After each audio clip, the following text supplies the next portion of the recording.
Greetings, gang. Greetings, everyone. How's everybody today?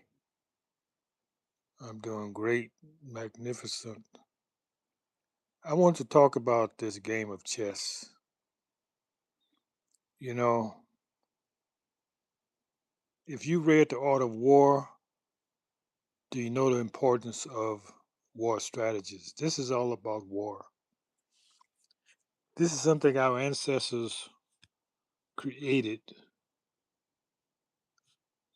to keep us sharp and never be defeated in war. We practice these as children, we practice these war games. That's what chess is, a war game. So being a war game in life, you have enemies, right? You can be your worst enemy in life. So you can use these strategies against yourself, against anything that's a threat. When I say your enemy of yourself, I'm talking about the battle that goes on in each of us between the lower self and the higher self. First of all, let me greet those newcomers who haven't been here before. This is the Sane Society. We talk about things that keep you sane.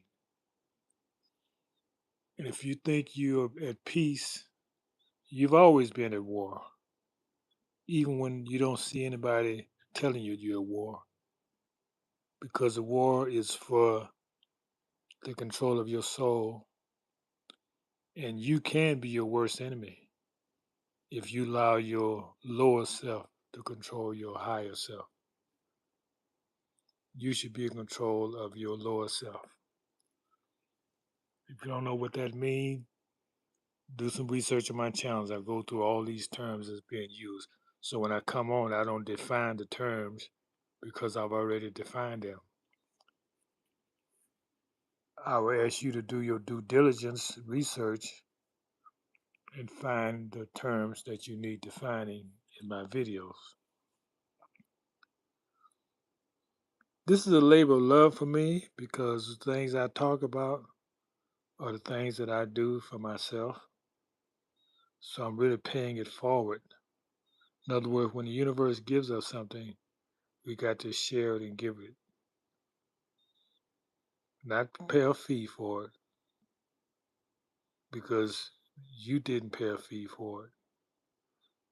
Or if you did, you should look to give something because you're more blessed when you give than you receive. That's a real principle.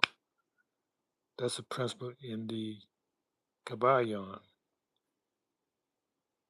And we'll talk about that some other time.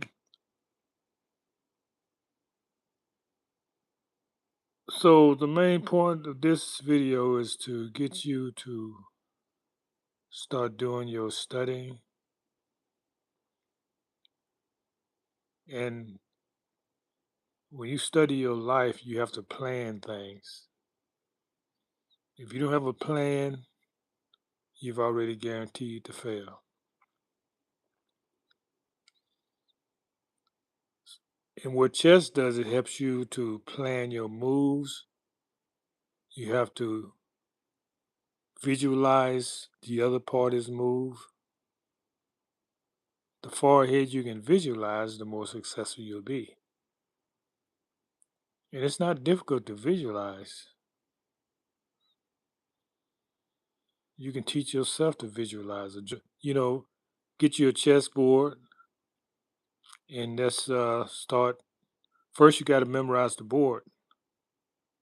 First, you got to memorize the board and have your good book. I bought a chess book. Man, this chess book is crumbling. It's about 25 years ago. And I've taken care of it so I can still use it. But the point is, I'm just not getting around to reading it and applying the principles that is in it. Everyone should read at least one chess book before they start playing chess. Because I see people making moves that a beginner even a beginner should make. You should know basic moves. And it's easy to tell beginners because they don't have any plan in their move, or they're always on the offense.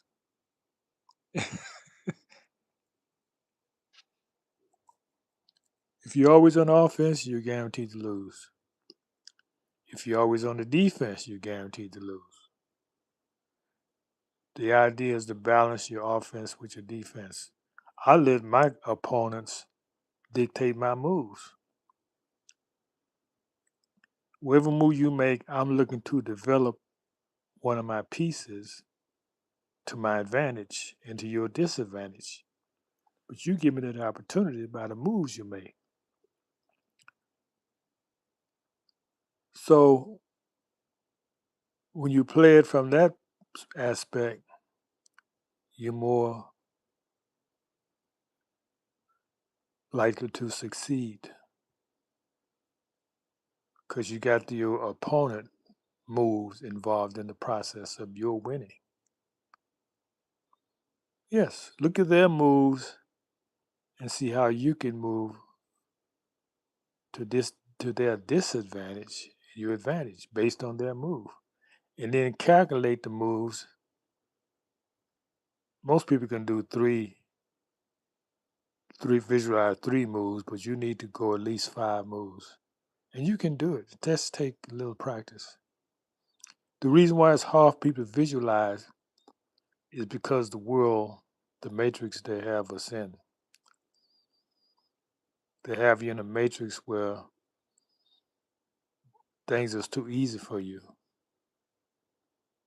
You know, you haven't had the joy of eating your food that you grew, drinking the water out of your own well. These things are foreign to y'all, and they put you at a disadvantage of what life really is about. You got it? Oh, I'm going to leave it right there. Just want to holler at the tribe this morning. And I hear y'all. Y'all may not be talking a lot, but I hear y'all. I hear y'all concerns. Okay?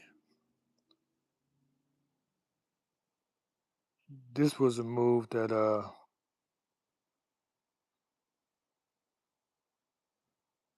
Black made. I don't know what possessed him to make that move, but that move's a guaranteed failure. Even though I was down in pieces, I was able to win the game because the person didn't know what they was doing. You don't make just random moves in life.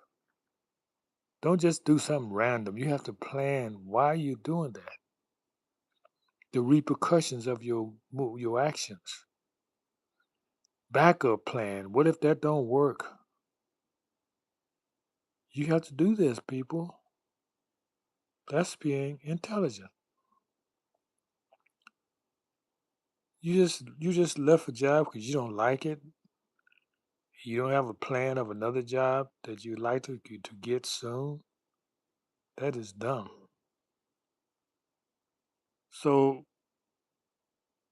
what's being said is that most time you're your own worst enemy, not somebody else outside of you.